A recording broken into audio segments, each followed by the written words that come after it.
you actually cut your own hair? Like you didn't go out, like Bing cut your hair? No, I use the clippers on my own head. Yeah. It looks very even.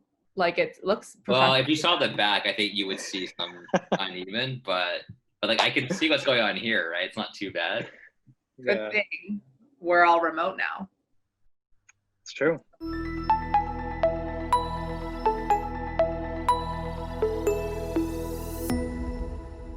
Yolanda Ho is currently the HR and operations manager at SeamlessMD, where many folks internally would agree that she is the lifeblood of our company's culture. She holds a BA in Equity and Bioethics from the University of Toronto and a certificate in Human Resources Management from Ryerson University. Yolanda has worked in long-term care for 10 years, international healthcare recruitment for 1, and SeamlessMD for 3. Around the office, you can catch Yolanda screening future employee candidates, making food for everyone, or planning the next company social. Yolanda, welcome to the show. Thanks, Alan. Nice to be here. Really? I guess so. I guess I was forced. Welcome. Now, Yolanda, obviously, in your bio, I expressed how much we love you at the office and all the things that you do for everybody at the office. Today, we're obviously not at the office, and we haven't been at the office since COVID started. And that's obviously thrown kind of a real wrench in sort of how we view culture and how specifically you kind of bring the team together, which I'm sure we'll dive into that. But maybe to start this episode, what we're going to be looking at is, definitely how to foster startup company culture during COVID-19. But I think more broadly to start, maybe we can define what is culture and how do you view culture with SeamlessMD? Yeah, that's a great question. And I get asked this question quite a lot, especially during interviews. I think people see HR and ops and they're like, what do I ask them? What about culture?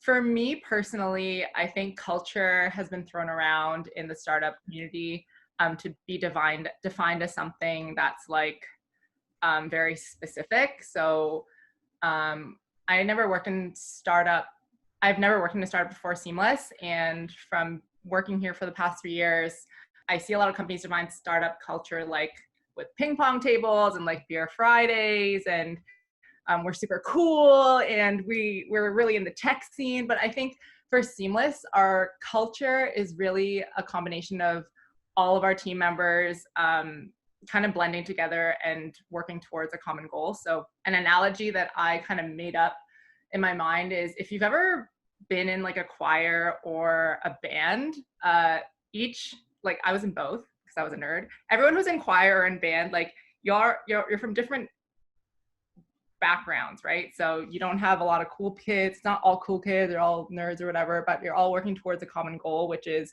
I would say, the end product, like doing a performance. So I would say Seamless's culture is kind of like that.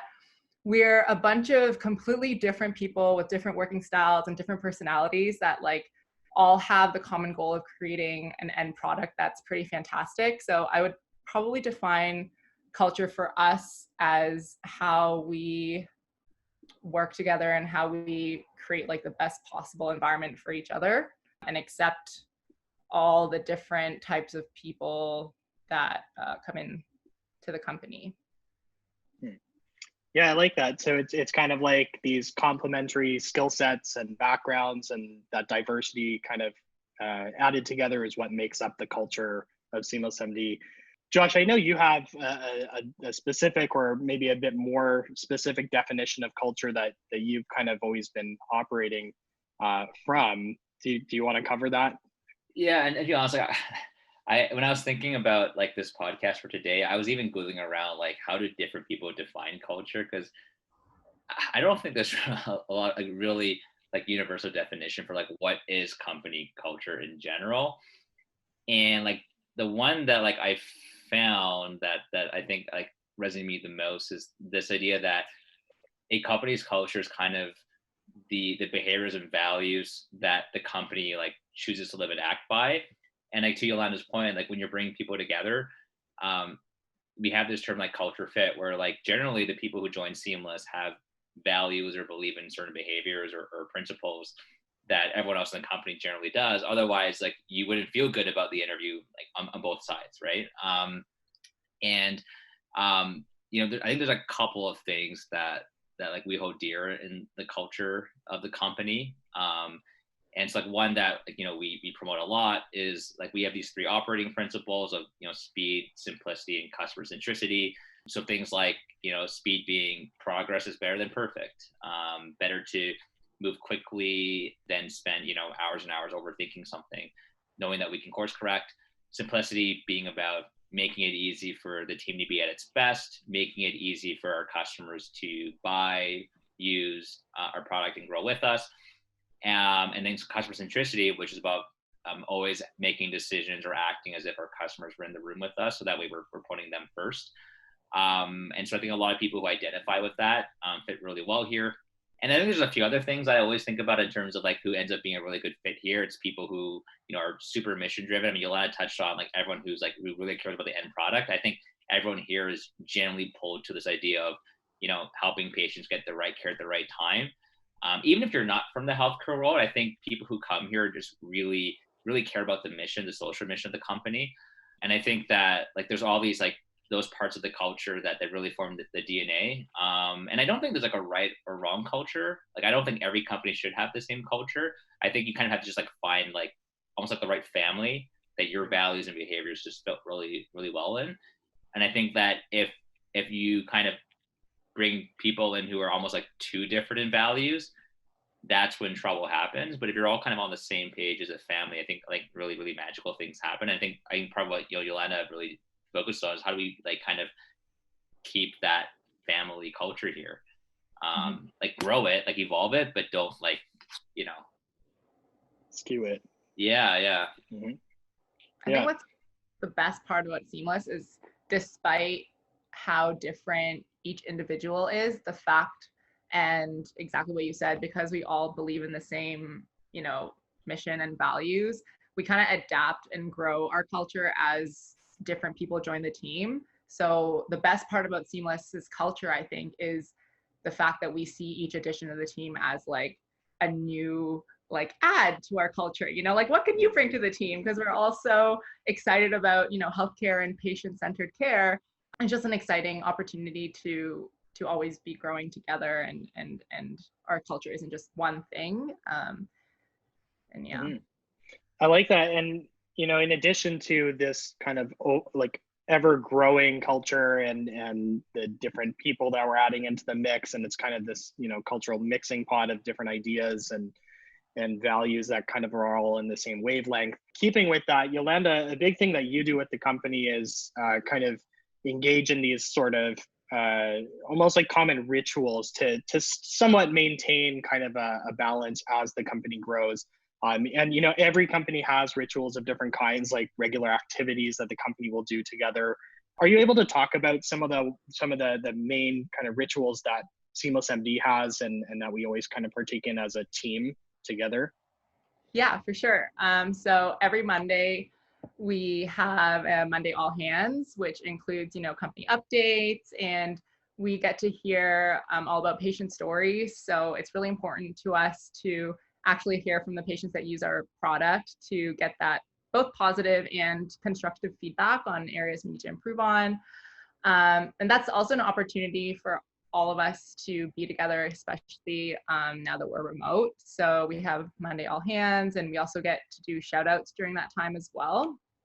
And also, what are shout outs, Yolanda? So shout outs are literally shouting out your team members for you know, things they've done in the past week. Like we're yelling, right, Yolanda? They just shout at someone. Shouting out, making sure everyone can hear it on the street outside. That, you know, Alan did a fantastic job last week. You know, he brought in a lot of leads and whatever sales things that he does. I don't know, something about the podcast, you know, episodes, and so we can shout out Alan and give him kudos for all the great things that he does. And it's a really great way to recognize our team members. So we do shout outs. And then on Wednesdays, I started this bi-weekly donut thing. So for those of you who have used Slack before, they have this like donut app where they used to pair us, I think it was bi-weekly too when we were in the office, with someone random in the team, and you can go for a coffee. Now I manually make the teams bi-weekly with groups of like 3 or 4, where every Wednesday morning you can just like have a Zoom call or a Meet call with those people and just talk about literally anything. So yeah, like this week I was telling our teammates that we think a squirrel came into our apartment by accident. That was a weird story. And then the last Speechless. I like how you said it. I like how you said it was maybe by accident. Like, well, okay, it was definitely on purpose, because I'm sure the squirrel, I don't know what the squirrel was thinking, but we came home and like I have like a area where I have all my plants indoors, and we just saw, I kid you not, holes inside my plants with dirt just everywhere. And I was, oh my God. and I thought, anyway, it was a little bit traumatic, and we thought the squirrel was inside. I digress. And then on Fridays we have product demo, which is like the engineering team gets to show us all the cool things that they've done. They're not just like, so we know that they're actually doing something, and then and improving the product. And we also have lightning talks on Friday, which gives everyone a 30-minute opportunity to learn about lightning. We've all become experts in lightning. New members of the team, when they come in, they have to learn about all the lightning facts that we've learned in the last like 12 years or however. So Yolanda, at this point, you're pretty much an expert on lightning then. Do you mind rattling off, I don't know, 5 facts that you know about lightning that you've learned with these lightning talks? And lightning is the light part, and thunder is the sound part. we got 2. We got 2 facts. 2 facts there. Sometimes it comes with rain, and it happens in the nighttime. That's a great pretty good. Yeah. All right. So lightning talks is actually a 30-minute kind of like opportunity for team members to present on anything that they want. So today, Javon, who's on our engineering team, talked about 5G. Last week, I can't remember. That's really bad that I don't remember. Oh, Gloria. Gloria did hers on how to be frugal. We'll edit that out, y'all. Don't worry about it. We'll edit that out. Wink, Alan, we'll edit it out. Don't remember anyone's lightning talk. I don't remember my own. Josh, sometimes we have Josh Jeopardy, which is really fun. So it's been a while to study Jeopardy. Yeah, it has been a while. Yeah. That's really fun though. Actually, the best ones really are Willie's, because the topics range from Ebola to, oh gosh. When he built the computer, that was so funny. It was like our CTO spent building a computer. Like, wow.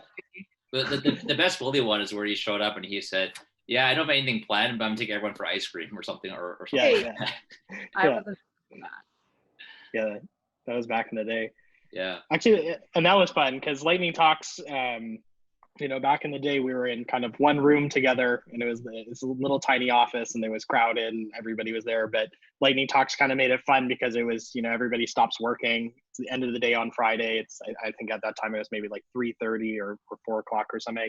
And so everybody, even though we're all together in this space, it kind of transformed the space all of a sudden into a TED talk, and somebody's presenting on some unique topic. And over the years, every week that we're doing this, like, we're learning so much, like all these random facts and all these different topics. And I think that's, it's fun, actually. I like it a lot.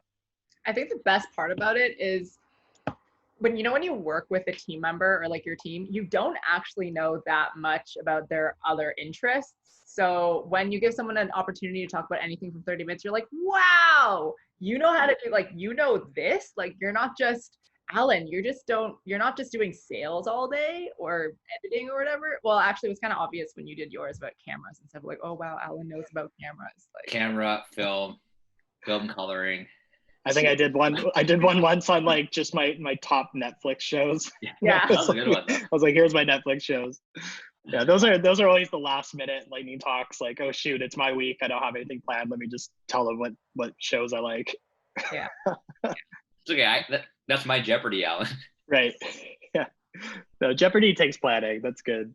I like that a lot. Yolanda, you've brought up obviously how working remote has changed things quite a bit. How has it impacted SeamlessMD from a cultural standpoint, or in terms of how Seamless operates? Have you found that to be particularly challenging, or? Yeah, I think working remotely has brought a lot of challenges that I didn't really anticipate until we ended up, abruptly all moving back home. So something that I personally love is being able to be in the office, and there's an energy when you're in a space. And this might be a very like millennial thing for me to say, but there's a vibe in the office. You feel an energy in the office. When everyone is in there and or someone had like a bad day, you can see it, you can sense it, right? But now that we're remote, it's quite isolating. And I think the biggest concern for me personally as, you know, HR and ops is making sure that I'm checking in enough, but not coddling team members. So when you're in the office, it's very easy to like walk by someone's desk or like pull them aside and be like, hey, you want to go to McDonald's, or you want to go get a coffee, you want to go for a walk, I'm checking in. Or someone had a really tough demo or a tough call, you know, you can see, and you can just even messaging them on Slack because you can see them from the corner of your eye, just making sure that they're okay. But now that we're remote, it's like, you don't want to be that person or that HR manager that's like messaging someone every Wednesday at 3 o'clock. I'm going to message Alan being like, hey, you doing okay? And you want to strike a proper balance also when you're doing socials or creating events. Like, we're in the middle of a pandemic. You don't really know what people's personal lives are like. Also, we're at home. There's a difficulty in, you know, drawing that line between what's work and what's home. So you don't know if people are working too much or too little, or, you know, if they're going, or someone at home has COVID or is really stressed, or, you know, someone's spouse lost their job. You don't know any of this stuff. And so to have a social every week could be, for some people, really exciting because they live alone. Or for some others, they could be like, ugh, another work thing. Like, I have to be on another call for another hour after I've just worked 10 hours. So I think the challenge is really striking a balance and knowing when to push forward and when to push back. So I think we're still trying to figure it out, but it really. Not just you, Ellen, I think. Uh-oh. Maybe I'll fill in her words. Oh, it really, okay. It cut off midway through your sentence there, Yolanda. That's okay. That's like all. You were saying the important thing is to strike a balance. It's fine. That was the end. That was the end, Yeah, Ellen. Okay. Strike a balance and not. Just kidding. That's fine. I don't know if you have to. Even like things like this, right? Like working remotely, I'm in the middle of a sentence, it gets cut off. Or if I'm having a meeting with someone and they're like, I want to tell you something really personal, like, Yolanda, I'm going through some stuff, and they're like opening up their heart, and all of a sudden the internet cuts out. I'm like, what, you know, in real life, I'm like walking with someone, they can really tell me what's going on. But at home, if the internet cuts out, the internet cuts out. And then maybe sometimes they don't feel comfortable telling you something anymore. Or, you know, it's not the same. And it's really tough, especially if you're used to, and I think it's, you know, I'm used to really being involved in people's days, and I really do miss that. So that's one of the biggest challenges, I think, so far. I feel like a lot of that comes out particularly like when we're onboarding new people, and like, you know, Yolanda's had to lead a lot of remote onboarding for new team members. Yeah. And it's almost, we have to be very intentional about like communicating with new team members regularly during the early onboarding. And I'm guilty of you know, not doing it as well as I would like. So, you know, when we're in person and someone's onboarded, you know, as Yolanda mentioned, you can just like walk through the office, and you can seeing that new person in the office like triggers you to like, you know, say hi and see how they're doing and start to build that relationship. But when you're on just, you know, Slack all day, there's no obvious trigger to be like, oh, I should like ping this person, see how their, you know, third or fourth day is going so far, and check in on them. And we lose that by going all virtual. And I think Yolanda's doing a really good job of like being very intentional about checking with people. But I think for people like myself who aren't, you know, thinking about that as much as we should, I'm missing on that, right? You know, and I think that for me, that's a hard part. And I can't imagine how difficult it is for people to onboard remotely right now. So honestly, a lot of kudos to like any new team member who joins us or a new organization at this time. It is really hard to build relationships. And I think companies have to be very intentional about like making it easy. I think one of the things that Yolanda does, right, is you facilitate like one-on-ones for people like in the first few weeks, and making sure you get time to know everyone, because it's hard.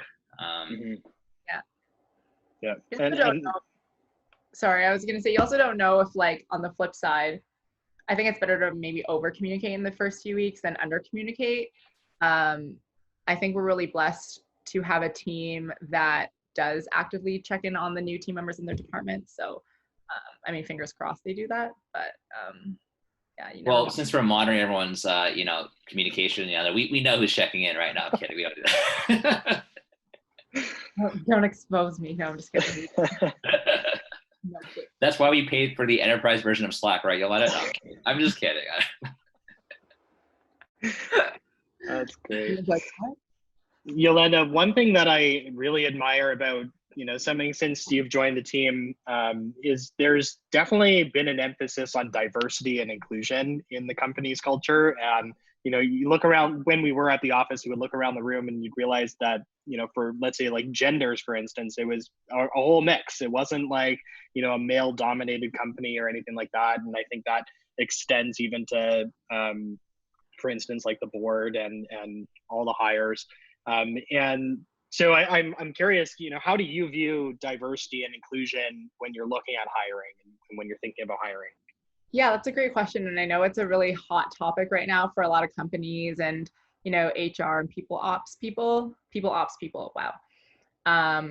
So I don't know if this is a politically incorrect way to say things, but I think we've been very lucky in how diverse our team organically kind of grew. And it's a really great reflection of the city that we live in, right? So Toronto is so culturally diverse. We're so lucky to have such a diverse pool of applicants, and in healthcare especially, there's so much diversity in the pool of candidates that we can hire. I think how we got to this place, I mean, I can't just say everything is luck. Just following the qualifications of what we're looking for, right? So when we hire, I manually screen, like maybe it's because we're lucky we're so small and before we it was the only way we could do this, but manually screening every single resume, looking at it, or I don't do this anymore, but looking at it on the computer and making sure, they meet the minimum qualifications, but also if we're looking to fill a role that we have, but we're looking for different like experience or like a more diverse set of experiences, we might pass a candidate through because, they might have had interest or worked in a different area in healthcare, or they have a very unique like set of experiences. Like I don't know, like there's a lot of different types of people out there and you just throw them into the mix. And I think by really focusing on the qualifications first and talking to everyone, as many people as you can, and really seeing what they can bring to the team has allowed us to grow such a diverse team. If you want to check off the boxes of like diversity and inclusion, like we have all the directors in our company are women of color, like the C-suite are people of color, our board of directors, but I don't think we're trying to check off boxes at Seamless. It's really genuinely like the quality of candidates that we get. And it just so happens that it reflects the diversity of the city. I don't know. I don't want to change anything that we're doing because I think what we're doing is what's making us such a great team and diverse team. So I don't know if that's a good answer, but anything to add, Josh, or? No, I think you made a really good point. I mean, to be honest, like I don't think, Yolanda, like truthfully, we like you said, I don't think we've had to be intentional about hiring for diversity in any way. I think obviously we keep an eye on the numbers, and I think that if we saw it trending too much in one direction or the other, we would certainly like sit down and rethink, hey, like is there anything going on in our process that's biased in any way? But I think we've been lucky that so far the data has shown that it's been pretty balanced. Mm-hmm. But I think you're right. I think being in Toronto makes it a bit easier for sure. I think your point, being in healthcare definitely makes it easier. And also I think because we're in healthcare, even our roles are pretty diverse. Mm-hmm. Like we have, I think in some ways, maybe more diversity of roles than some other companies, some other technology companies that maybe are, let's say, mostly engineering or mostly just engineering and sales. So I think the fact that we have such diverse roles, it attracts like diverse types of people. Both in terms of not just ethnicity or orientation, but also just like skills and everything. And so we have this nice little, gosh, like what's a good analogy for like a jumble of like different things? What's the hot analogy these days for I feel like mosaic? Mosaic works. I was gonna say a paella. Like a pizza. We're a pizza. We're a pizza, yeah. Wait. If you say paella, could I use like fried rice? Is that a good one Fried too? rice. Yeah, fried rice works. Or pizza, Yolanda? I said pizza because obviously. Yeah, pizza's a good one. Pizza, casserole, paella. Yeah. A poke bowl, you know. Yeah. Burrito. We're a burrito wrapped together in a. You know, the best part of having a diverse team is that if you're ever able to do a potluck again, like you'll get some like really cool, like diverse. So true. It's so true. Fortunately, we're not gonna be able to do a potluck in a while because of. So, side comment. When I was in school, one of my favorite like school events was, what do they call it? World something night, the one where like you have like pavilions for different countries. What do they call that? Yes, I don't know if it's like World Celebration Night or something. What did you call it? We called it multicultural night, but that was like in grade 7. Something like that, yeah. And I remember one year I signed. You can sign up for any country or culture you want. You don't have to stick to the one that you're in. But I remember one year I signed up for the Canadian pavilion. Okay. That was pretty hilarious. What did you make? I don't know. What do we probably what? It was like pancakes and maple syrup. Syrup. I don't know. That was pretty funny though. That's great. So Yolanda, as you know, we've just raised our Series A, and we're kind of off the heels of that. And a big reason for the raise was because of COVID-19, and there's an increased demand for digital patient engagement in the marketplace today. And so as a result of that, we're now having to expand our team quite rapidly. So I think we're almost doubling the team, or that's the projection in the next little while. Is there anything to do with that fact that kind of concerns you? The fact that we have to rapidly expand the team and faster than we've done historically? Yeah, I think a lot of that concerns me, and in a positive way, right? I think it's really exciting, but it's a little bit nerve-wracking because we need to expand the team so quickly, but we've been so selective in how we hire and who we bring onto the team that it's kind of like, okay, we have to hire people really quickly, but we also have to make sure that we're doing things right. We aren't hiring candidates willy-nilly because we need to fill a slot. One of my biggest concerns, as we mentioned before, is when we're onboarding new candidates. This time, it's not like we're adding 1 or 2, it's doubling the entire team. And what I don't want to happen, which can happen really quickly, is a divide between the OGs of the company who have been here since founder to 16, and then all of a sudden there's like these newbies that aren't as familiar with the company or the company culture, and I think that could naturally happen, especially when we're not together working so closely together. And another concern that I have is when you hire so quickly, something we don't really think about is how much work it takes to onboard people. So we have to leave room for people to make mistakes in order to learn. We have to leave room for people to, think about what they can pass off, how they can transition their clients or their work, while not putting too much pressure on the people who are coming on, and also recognizing like you're going to have to kind of manage the person for a while until they get familiarized with the company, with the culture, with our mission, with the processes and what we do. So growing that quickly is going to be interesting. I think it's going to be the first time for a lot of us as well. I think we are conscious of these struggles, and because we're aware that these are some things that we have to think about, I'm confident that if like when we do double in size, which is like, I can't believe we're going to double in size, I think we'll do it in a way that's compassionate and kind and really thoughtful when we bring on new team members. And I hope the rest of the team and all the new members that end up joining us understand that everything that we do is with good intentions and with hopes that they feel like a part of the family and not any less just because they started, later with the new cohort or whatever. Yeah. I'll say, Yolanda, as much as some of this stuff concerns you, you have done a really great job at kind of implementing certain processes, especially, we've already hired new people since COVID started, and just the processes that you put in place for onboarding during this remote period, I think is really awesome. It's been really smooth so far. I haven't noticed any, crazy things happen to the culture or to the new people joining the company. So I think I just wanted to say you've done a really good job, and the concerns are definitely valid, and it actually it's kind of nice knowing that you're looking out for those things, and that is kind of top of mind for you. There seems to be a trend right now with big tech companies all over the world that are moving to remote work almost indefinitely at this point. Do you see that happening for SeamlessMD, or what are your thoughts on going remote indefinitely?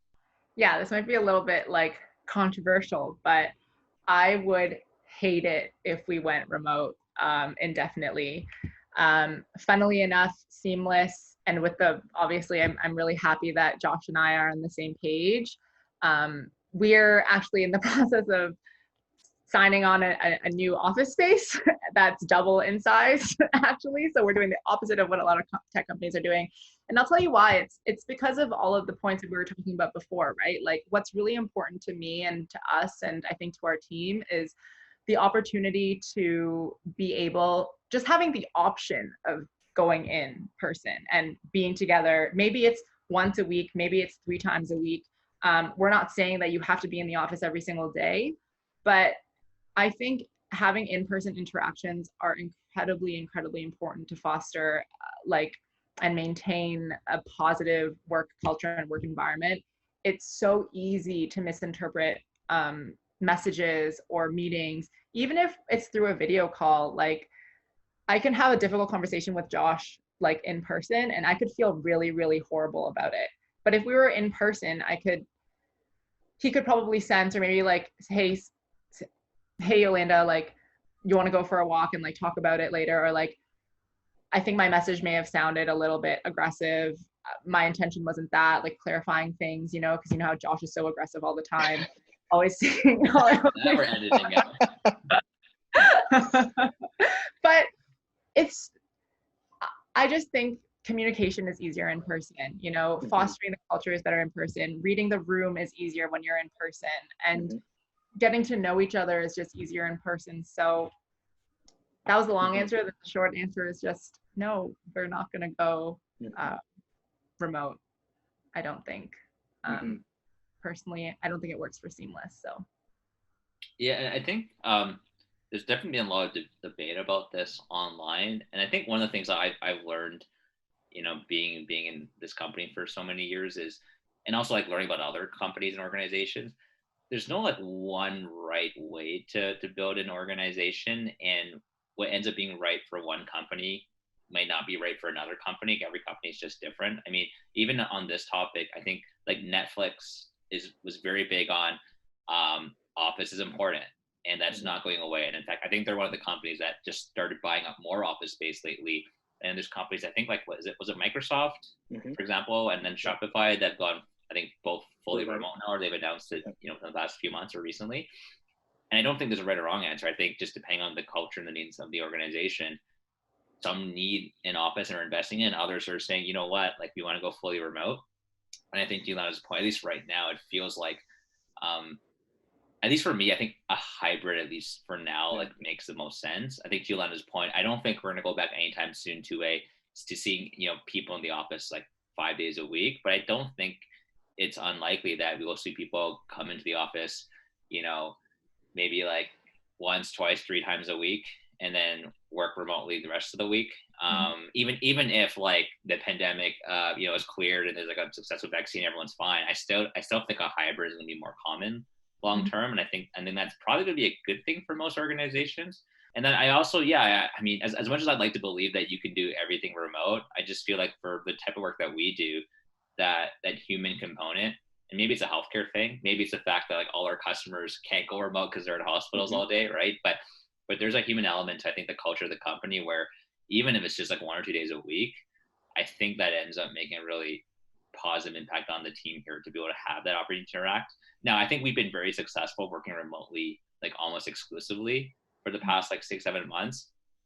But I do think there's enough of a human component to our team that just having the availability of an office for certain team members to come in and interact is going to be important for the culture, at least for the the next couple of years. So, but yeah, I think and also too, like, Yolanda and myself are open-minded though, right? And so like if we learn new things over the next year or two that makes us change our mind on remote thing, I think we'll be open-minded to that. I think that's part of the positive part of the culture, is that our company isn't very rigid on doing things one way or another. Like if we learn new things or the data changes, we're willing to think differently too. Yeah, I think we're also in a very, like, I feel very privileged that we're able to do that, and have the option. I know some companies have to cut, like, think the office investment is a cost savings. I think we're in a really lucky position that we were able to give our employees that option. I also think Josh and I have really thought extensively about, even if 80% of the team enjoys working remotely all the time, there's always going to be some people that don't have the luxury of having a lot of space at home, or having a great internet connection, or, not needing to share a small space with a partner or a family member or kids. So if we're able to provide an option and not require mandatory in-person, depending on people's comfortability, I think it's for us, it's important to recognize that there are different needs that we might not know about our team members, and to provide people with the option is and because we can is important to us. So well, can I throw out a question to both of you? So I know we've been talking a lot just now about like how maybe we're a little bit contrarian to some other technology companies, where we actually think the in-office has value still, even during the pandemic or into the next year. But like, what is something that you actually have really liked about doing more work from home? Am I going to get in trouble for this? It depends. Answer more time to watch Netflix all day, then like, I don't know, maybe. Okay, I'm going to be completely honest. Like, everyone knows that I wake up very, very early every day. Working from home has allowed for occasional naps. Yeah, fair. If I need them. I'm not saying I'm napping all the time. I answer if I need to answer, but sometimes you just want to lie down. Well, I mean, I used to nap in the office, Yolanda, so it's probably not that big of a deal. Okay. I can tell me seriously, I've actually never seen. I'm dead serious. Phil and I used to do that. I know, like sometimes you see like there's just a room that's with the lights off and the door closed. Yeah, exactly. I thought that was just an important meeting. That's what we would say. Important meeting, don't come in. Yeah. Yeah, go for it. Yeah. I was gonna say napping and being able to make whatever I want to eat at home. Right. That's literally. That was going to be mine as well. Like just the fact that I can, buy fresh food and then cook it while I'm at home, and I don't have to like pack lunch and always plan ahead like that. That definitely helps a lot. I've also found for myself personally, and maybe it is different for other team members, but I've definitely been more productive as well. And I think it's kind of all of that together, where I don't have to stress about what I'm going to eat. I know there's food here, getting coffees throughout the day, things like that. Like it's all, in my kitchen and where I need it to be. And so that definitely helps my productivity.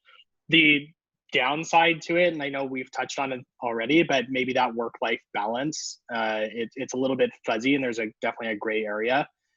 There's certainly times during this pandemic where I'll be working well beyond the normal work day, whereas maybe at the office I wouldn't have done that so much. But I think everything has new challenges and new things that you have to learn. And so finding, maybe that was early in the pandemic, that was kind of the main thing that I had to learn. And then later on in today, it's not really as big a deal, but definitely the food component, I think, is the biggest nice thing about remote work.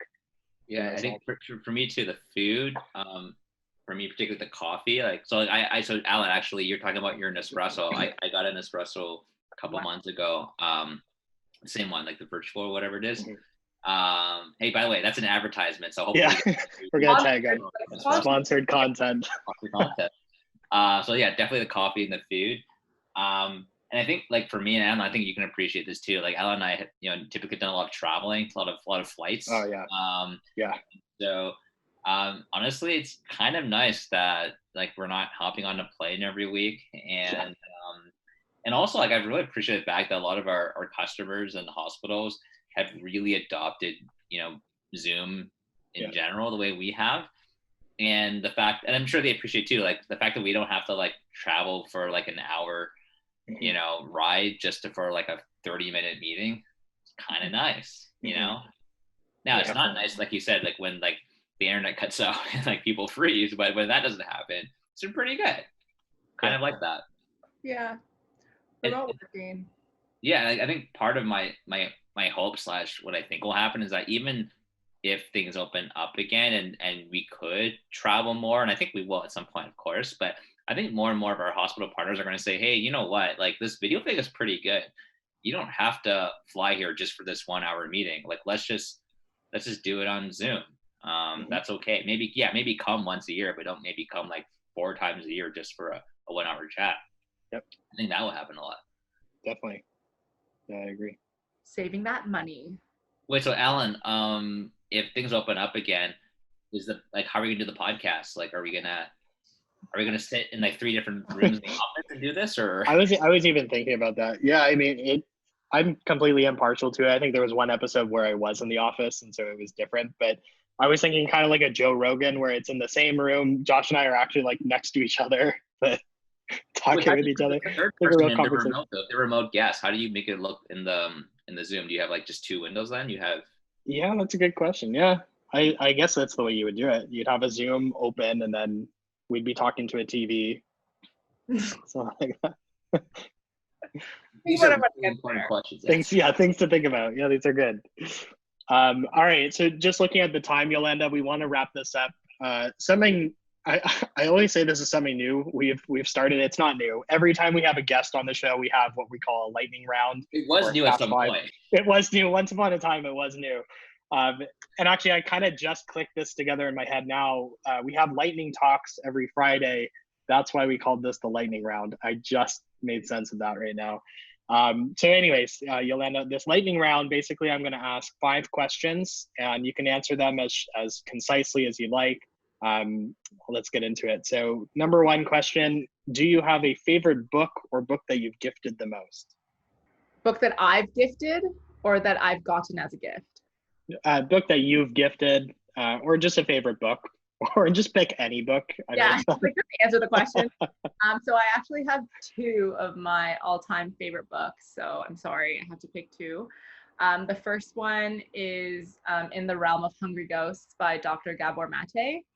And the second one is, I actually have it here. It's called This Spirit Catches You and You Fall Down by Anne Fadiman. They're both like health type books. The first one, In the Realm of Hungry Ghosts by Dr. Gabor Mate, is about the drug use in Vancouver, and Dr. Gabor Mate is a psychiatrist there, and he just talks about addiction, and it's really, really great, talking about how, your mentality and all that stuff.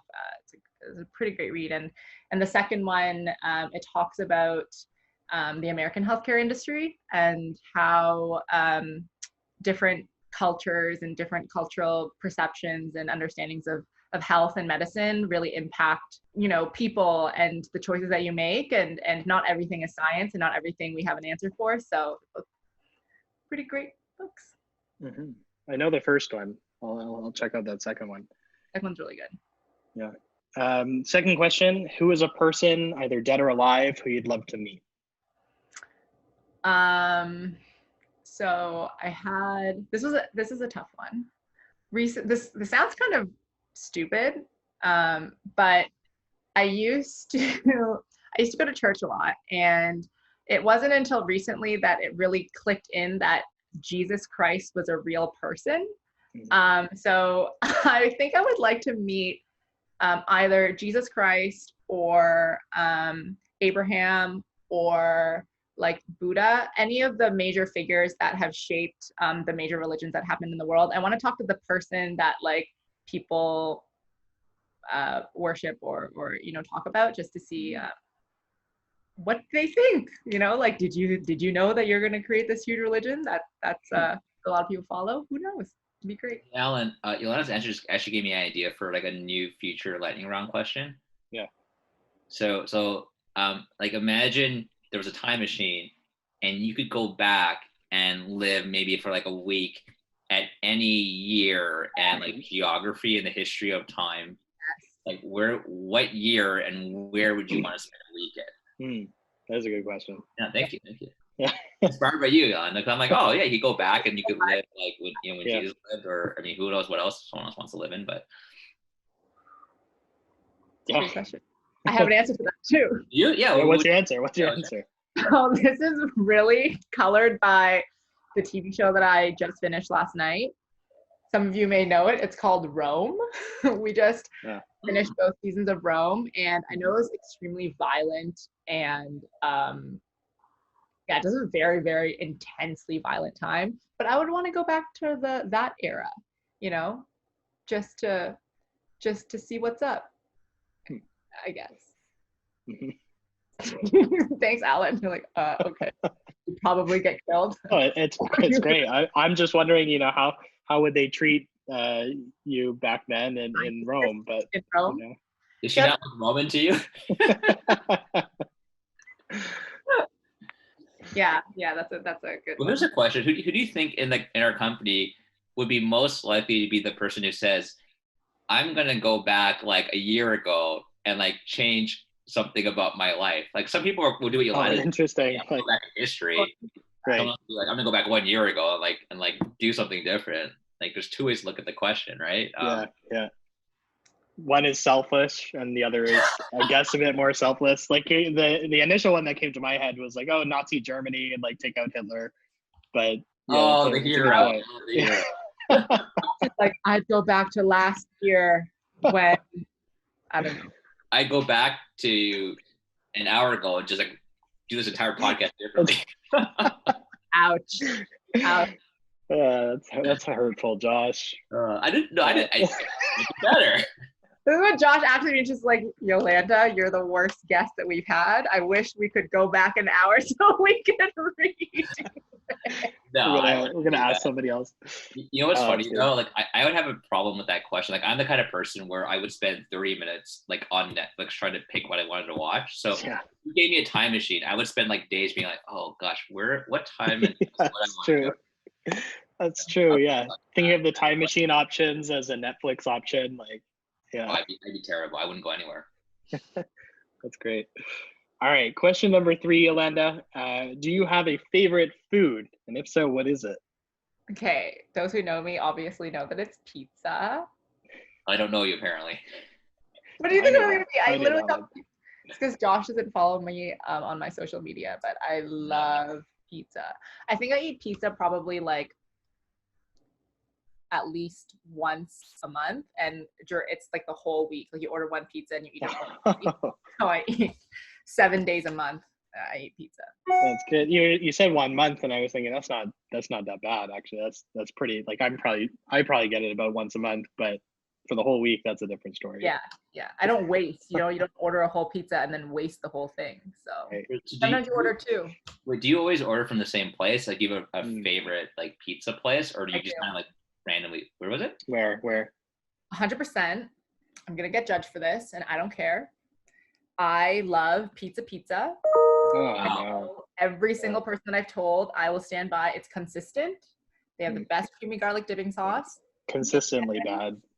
And it's just, whatever brand. I always know I'm gonna get pizza, 7 creamy garlic dipping sauces, and you're good to go. I'm not kidding. Wow. Yeah. I believe you. I definitely believe you. Question number 4. I'm just skipping past. Question number 4. Would you rather have super strength or super speed? I would rather have super strength because I think strong women are very necessary, and also strength can come in both physical and mental form. So super strength. That's a good point. Yeah, we didn't define what super strength was, so yeah, super mental. Point. Yeah, mind of steel. I'm just kidding. And then would you choose super mental strength or super physical strength if you could only choose one? Physical strength. People are gonna think that I'm so shallow. Well, actually, wait. How would you use it though? Yeah. Super regular strength. Yeah. Yeah. Like what's the main use case? I'll tell you why I asked. So like, okay, if this was like 1,000 years ago, where like you had to like push boulders and stuff, where people did back then. Like, I mean, okay, strength, yeah, but like today, I'm just like, how many things do I lift in a day? Yeah. That's a really great question. Well, and I'll give you an example. Daniela was on the show last week or 2 weeks ago, maybe at this point. And she chose super strength, and the reason was because she wanted to open pickle jars or open jars that are hard to open. You were gonna say, sorry, I cut you off. I don't know if they're hard to open, but she just wanted to be able to open jars. Okay, super strength, because I assume if you're super strong and you're doing like strong people things, it'll make you really hungry. So you could probably eat more because you're super strong. Burn more calories. Your muscles need more. Yeah. Eat stuff for like 14 days a month. Exactly. And you might not like look. It doesn't matter what you look like. You're just gonna have like an unsatiable appetite. And I feel like one of my biggest like, not fears, but I really hate it when you're eating something and then you start feeling full and you still have a long way to go. So you're saying if your body needs more calories because you're super strong, then you feel okay, just eating way more. What I'm hearing is ideally, instead of spreading the pizza over 7 days, we just eat it all in like one day. Yeah. All right. Oh man. That's good. Okay. Work at Seamless now. Last question, Yolanda. This is a COVID-19 related question. What is one hobby, activity, or skill that you've gotten into since the beginning of the pandemic? I'll give you two. One is actually enjoying running for a long time outside. I used to hate it. And number two is keeping plants alive. So plant and running. Have you noticed that runner's high? I always hear about people, they get like this runner's high when they're out on a run. I've never had it. I don't know what it is. No. You've not had that? No, I don't get it. For me, running is just like running. Like I would not run more than an hour, I think. Maybe an hour and a half max. I find it incredibly boring. But it gets my energy out. So I think what I've heard is that this runner's high thing is just something made up by runners. It's not real. Yeah. And when I've asked people about it, they've said like, oh no, you just got to keep going. It's just a little bit more and then you'll get it. Like, really? Like, all right. Am I there yet? Yeah. That's funny. That's good. And then keeping plants alive. That's always a good skill. Good for the plants too, by the way. Yeah. Yeah, that's right. That's good. Yeah. Awesome. Well, Yolanda, I had a blast on this podcast today, talking about culture and SeamlessMD's culture and fostering a good culture during COVID-19 and remote work. Definitely really inspiring to know that you're thinking about this so deeply and you really are taking it quite seriously and making efforts to circumvent potential problems that arise with remote work and how you view the team and growing the team and building culture. And I think that's really awesome. And so I hope people listening to this podcast will, take note of that and really kind of get a sense for what the SeamlessMD culture is like and hopefully maybe be able to add something to the culture as well. Like we said, it's a paella or some sort of burrito of some kind and a mixing pot. So yeah, pizza. So, So I think with that, I just want to say thank you again, Yolanda, for being on the show today. It's been great. Thank you, Yolanda. Thank you guys. It was fun.